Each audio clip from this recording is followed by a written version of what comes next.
Winter is approaching in Europe, and Vladimir Putin's Russia is doing what it can to make it an exceptionally difficult one in Ukraine. Russian forces have been striking civilian infrastructure, including water supplies, power stations, and residential buildings, sometimes using so-called kamikaze drones. But the West is showing its mettle, with EU plans to train some 15,000 Ukrainian soldiers and NATO running nuclear drills amid the tensions. Today on To The Point, we ask, as the war in Ukraine escalates, will NATO soon be party to the conflict?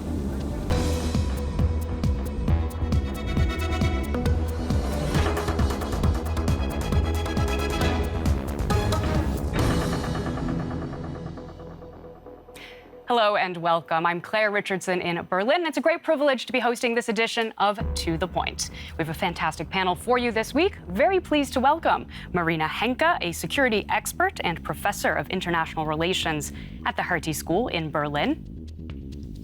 Karolina Wigura, board member of the Polish weekly Kultura Liberalna. And Moritz Gathmann, chief reporter for the German political magazine Cicero. He joins us after having just returned from Ukraine. Thank you all so much for being here. Marina, I'd actually like to start with you. President Vladimir Zelensky has said now that a full 30% of Ukrainian power plants have come under Russian strikes. That's already leading to blackouts across the country. Do you think that the timing is intentional, with temperatures dropping and a cold winter setting in? Absolutely, it's intentional, but it's also a result of what's happening in the Donbass and in the Kherson region. The Ukrainians are advancing. So there are two wars that are ongoing. There's the land war, and that's in Kherson, and that's in the Donbass. And then there's now this air war. And actually, the Ukrainians, are doing quite well in the land war. And one of the responses to the success, to the Ukrainian success, is now the strikes on Western Ukraine and, targeting civilians and trying to break the fighting will of the Ukrainian people.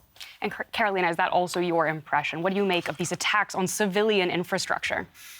One should not be surprised, I believe, because the strategy of Vladimir Putin has been the same throughout all those months and actually throughout all the past 8 years. So his basic task, his aim, his goal is to create a Soviet Union again, is to create a Russian Empire again.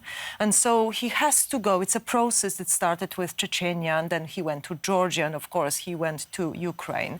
So if he cannot do it but just by saying, I would like to have this land, and if the Ukrainians didn't say, okay, we just surrender in 3 days, then he will destroy everything completely. This is now his means to achieve his goal. So you see this as the latest step in Putin's plan. Moritz, I want to come to you. How likely do you think it is that these attacks on civilian infrastructure are possible war crimes? The United Nations has said strikes on civilian objects like power plants could qualify. Well, I would say so. On the one hand, that's true that hitting power plants and so on. It's clear attacks against civilian infrastructure. It's part of Putin's plan to break the will of the Ukrainians. On the other hand, it's a positive aspect, like a small positive aspect, that this meant that not many civilians were killed during this these huge strikes with 45 rockets hitting Ukraine all over the country. There were only 20 casualties or so. But of course, in the end, it's an attack on the civilian infrastructure. And Marina, what do we know about Russia's supply of artillery and weapons? How long do you think they can keep up these kinds of attacks? So they're using now drones from Iran, right? And it was widely interpreted as a move because they're actually lacking the missiles that they have been using. And so they're called kamikaze drone. They have explosive loaded on them. One of them is just about $20,000 US dollars. So to a certain degree, it's much cheaper to use them and destroy the infrastructure and target those civilian centers than using the rockets. So that's indication that maybe they're, running low on missiles. But overall, I think, we should still count on the fact that, there are depots with a lot of ammunition that they have from the old Soviet days. So it's dumb, weapons, as they're called, but they're still there. I would add that in some ways also a sign of desperation. of Putin. These huge air raids, these rocket attacks. He tries to break the will of the Ukrainians because in the land war, Russia is losing. For the last 6 to 8 weeks, Russia is losing every day several square kilometers of land that it perceives already Russian territory. So you see this psychological element there as well. Now, Marina, you mentioned these kamikaze drones. I want to see if we can actually take a closer look at this new development in the war. A live chase in Kyiv. Police officers use rifles to try and shoot down a so-called kamikaze drone from the sky. Ukrainian air defenses are usually powerless against large-scale attacks. Just like at the beginning of the war, people are running for their lives. The attacks are targeting people, but also vital infrastructure. Shahed 136 is a so-called kamikaze drone from Iran, but it carries up to 40 kilograms of explosives. Although Iran denies selling it to Russia, Kyiv says that fragments of this drone shot down in southern Ukraine had both Iranian and Russian markings.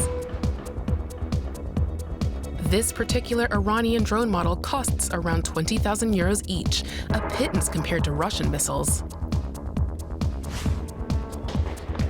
Are Iranian kamikaze drones a game changer for Putin's faltering war of aggression? Let's dive into that. Marina, I'd like to put that question to you. Are they a game changer? I don't think so. I actually think you can't break the fighting will of the Ukrainians. But what possibly can be broken is the support of Western countries, because in the big picture of things, this is what Ukrainian military prowess depends on. And here, a lot of things are happening. And we have congressional elections in the United States, and you have voices on the Republican side questioning the support the United States has provided to Ukraine, especially from California. This is Congressman McCarthy. But also here in Germany, in Europe, energy prices are rising. Inflation is very high. And so I think, Putin is counting on the fact that maybe over the next 3, 4, 5 months that you will have a growing opposition in NATO countries, and then maybe also with a new Republican majority in Congress. And that will then, possibly be a game changer for Ukraine. And Karolina, what do you think of that, the will of the West, of NATO countries, to continue to support Ukraine throughout this war? Do you think it will last through the winter? The will starts to be the central notion of this war, right? Who has the will? Well, I do believe that it's true that you cannot break the will of Ukrainians, because they, as a post-traumatic society, they are extremely resilient. This is very typical for post-traumatic societies. But at the same time, you can destroy them completely. You can destroy completely the country, and this is what Putin is aiming at. And as for the will of the West, well, I don't think there is only one will of the West. I do think that there is actually a conflict or a very serious dispute within the West about what is going to happen. And I think you have been very well pointing at this. There is at least a vast group of people, intellectuals, politicians, and other actors who would like this war to end as quickly as possible, because they would like to have the business as usual with Russia, and they would like to go back to the economy as from before the war. But there is also this vast group of people. I hope that this will prevail, but who knows, that still believes that this war is not about Ukraine. It's about the West and the rules, that liberal democracy, the right to decide of a nation, which direction it is going to. So we have a lot of wars here. And Moritz, I do want to come back to you. You mentioned this psychological question. The kamikaze drones that we just learned about there, one advantage that we know they have is that they can strike from long distances, giving Ukrainians the feeling that there's nowhere safe anymore in the country. Do you think that that is what Russia's aim is with these weapons? That's true. Basically, in practical terms, these kamikaze drones, they can't destroy that much. They are not as effective as the big rockets that Russia was shooting at Ukraine over the last month. But psychologically, of course, they are a danger for the Ukrainians, because they all have seen this over the last few weeks. They see the drones over their heads, and they know that somewhere they will fall down. So yes, the psychological effect is the main one, but actually this only means that Ukraine needs more protection systems, air defense systems. Yeah. Because here's the thing, they're actually quite slow. Yeah, they're called the moped of the air. And so if you have air defense systems, then you can shoot them down fairly easily. So it's not an Iskander rocket, which is incredibly fast and incredibly powerful. This is this is the good stuff, that Russia also has. I also think it's important that we think about this war as if it was the COVID. Right? You can think that you have dealt with a pandemic, but then it takes another phase. And this is exactly what is happening with this war. So once we think, okay, perhaps Russia is running out of weapons, then they use those. And of course, they might be not as good as the former ones, but they are so effective in killing civilians and destroying streets and buildings. So I think it's a Protean war, from the name of the Greek figure from the mythos, that always changed the shape, always changed the face. And one thing I want to mention about this war is that despite the tensions, NATO has also held its annual nuclear drills, seeing dozens of aircraft running training flights over Belgium, the North Sea, and Britain. Let's see if we can take a listen to what NATO Secretary General Jens Stoltenberg had to say on the possible use of nuclear weapons in this conflict. Circumstances in which NATO might have to use nuclear weapons are extremely remote. Russia's nuclear rhetoric is dangerous, reckless, and they know that if they use nuclear weapon against Ukraine, it will have severe consequences, and they also know that a nuclear war cannot be won and should never be fought.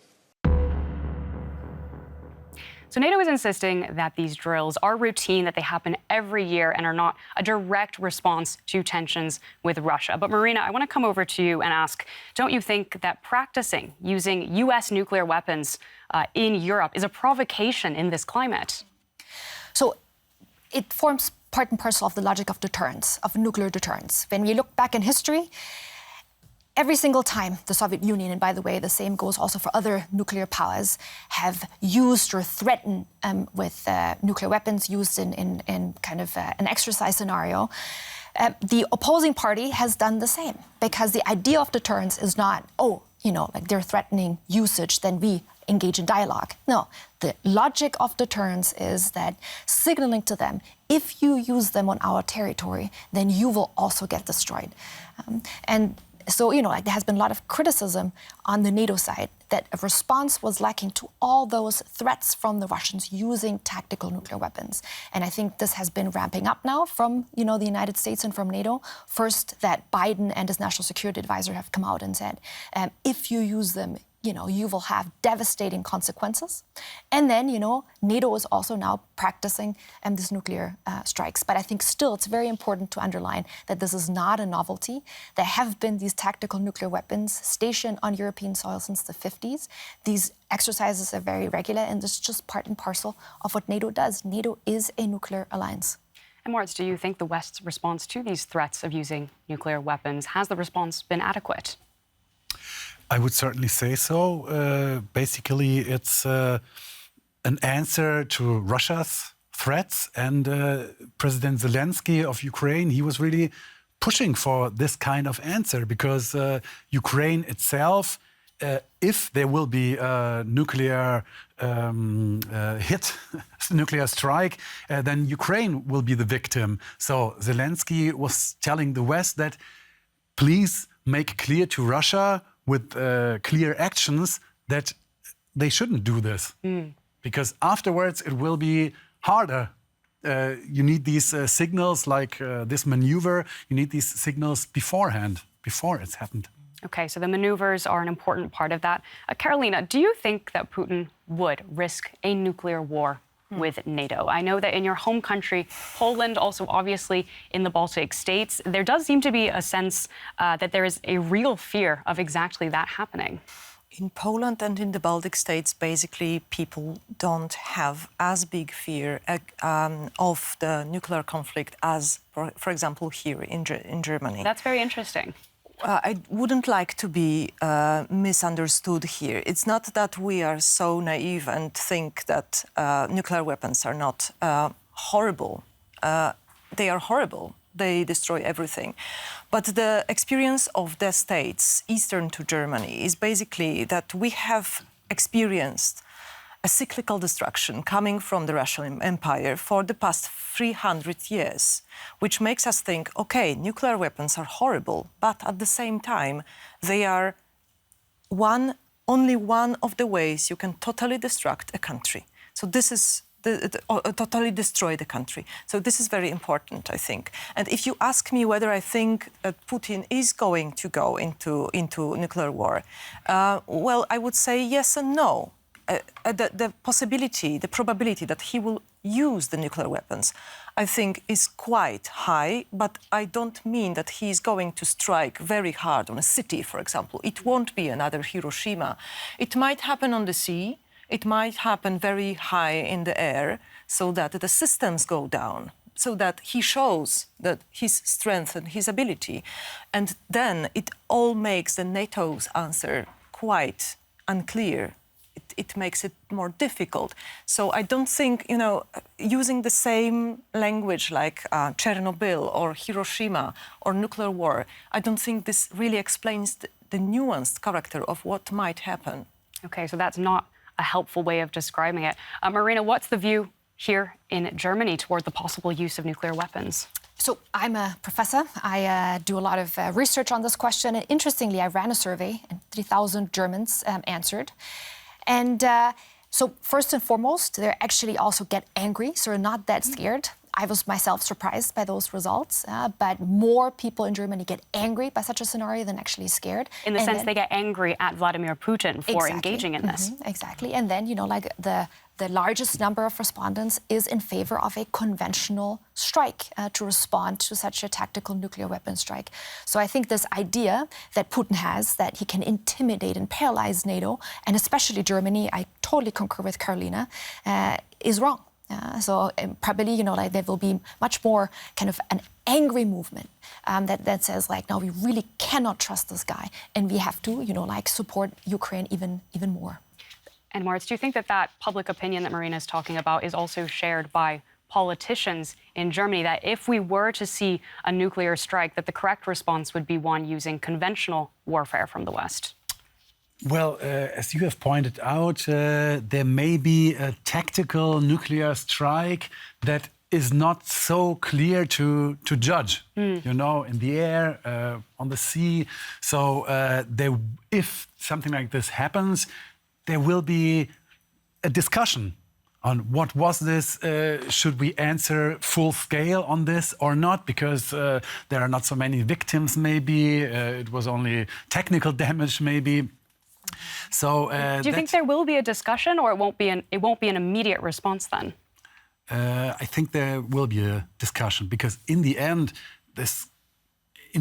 Ukraine today is not a NATO member state. So, if Putin attacked a NATO member state, the answer would be clear and immediate. But, of course, in the case of Ukraine, there is maneuver for discussion. All right. Well, meanwhile, the European Union is currently planning a mission to train some 15,000 Ukrainian soldiers in its member states. We've mentioned that before. The word in EU circles is that the German Bundeswehr will take on up to 5,000 of them. But British forces have already been training Ukrainian soldiers since this summer. Let's see if we can take a closer look. A battle for every house, but there is no gunfire here, yet. Ukrainian soldiers are practicing house-to-house combat under the most realistic conditions possible at a training facility in the United Kingdom. This provides the soldiers with an opportunity to practice and perfect techniques that have long been part of Ukrainian warfare. Training programs like this will soon be rolled out in the EU as well. EU foreign ministers at a meeting in Luxembourg are discussing plans that include training programs for some 15,000 Ukrainian soldiers. And several EU countries have already honored national agreements to train Ukrainian soldiers. Germany's most recent commitment has been in the areas of air defense and artillery. The EU's mission is scheduled to run for 2 years initially, for example, to train snipers and develop their skills in areas like first aid and mine clearance. But how sustainable is it to train Ukrainian soldiers without delivering more sorely needed major weapons? That is the question. Well, as we've heard, NATO and the EU are supporting Ukraine with financial support, modern weapons, now also training soldiers on a large scale. Karolina, do you not think that therefore de facto makes the West a combatant in this conflict? West has been the combatant of this war from the very beginning, from day one of this war, because there is no one war. There are two wars at least. One war is the war with weapons in Ukraine, and the other is about the European values and liberal democracy and the right to decide about your country. So as for the second war, we were on this war from the very beginning. As for the first war, the military war, I think the escalation is unpreventable. We are stepping into the war and you cannot prevent it. It is escalating. Okay, that is a harrowing prediction. Moritz, is it one that you share? Well, it actually depends on Putin, what will happen further. Because, of course, this mobilization that we saw over the last 2 months, it points out that Putin wants to continue this war. He's not ready to negotiate at the moment. But this may change as we see the situation on the front line where the Ukrainians are pushing the Russians out of their territories.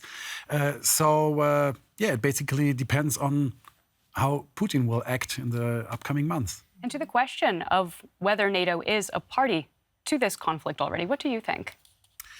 The West or the NATO is de facto part of this conflict already.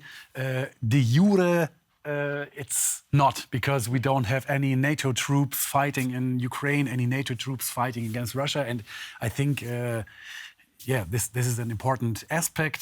This is also important for our public discussion. That's why German Chancellor Scholz will always say that we are not part of this war, but de facto we are. Now, Marina, I want to ask you about the implications of Russia has in the territories that it's claimed that it has annexed in the Kherson region. It has imposed martial law. Do you think that this adds a piece to the puzzle that will turn the direction of the war in one direction or another? No, it just shows that, Russia is trying to play all the means possible, right? So like in these territories, Russia can basically do whatever it wants. All the laws that have been prevailing there are basically suspended. There can be curfews, there can be incarcerations with any need to justify it.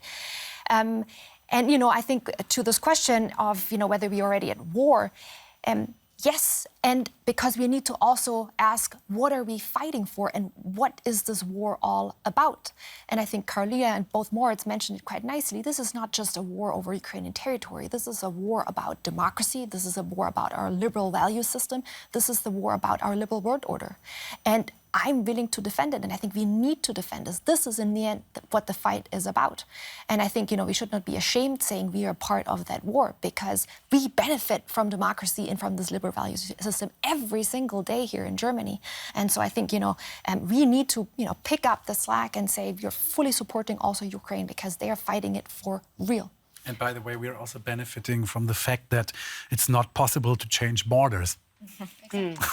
Especially in Europe, where we know from our history that wars basically also always began because of this, because one state wanted to have chunks of another state, and that's where the wars began. I think it's quite paradoxical and ironic that the only citizens of Europe that are capable of giving their lives to the European Union are actually Ukrainians. That's interesting. Marina, you mentioned that you were willing to defend this. Do you think there's consensus in Western states that they are also willing to make the sacrifices needed to see this through to the end in supporting Ukraine? So very interesting polls have come out by YouGov, and actually across all NATO states, there is still majority supporting it, but there are 3 exceptions. That's Italy, that's Greece, and that's Hungary. Only in those 3 countries of NATO, outside of the NATO context, it's a different question. There you have India, you have Indonesia, a lot of other countries being very skeptical of what NATO does and what the United States does in Ukraine. But, I think there is still the support. All right, I think we're going to leave it there. That's all the time that we have for this episode of To The Point. I want to say a very heartfelt thanks to all of our wonderful guests for joining me today. A thank you to our team working behind the scenes and to all of you watching from home for your time. If you are watching us on YouTube and you have any comments about this show, I would love to hear them. Please do share them below. Take care and bye for now.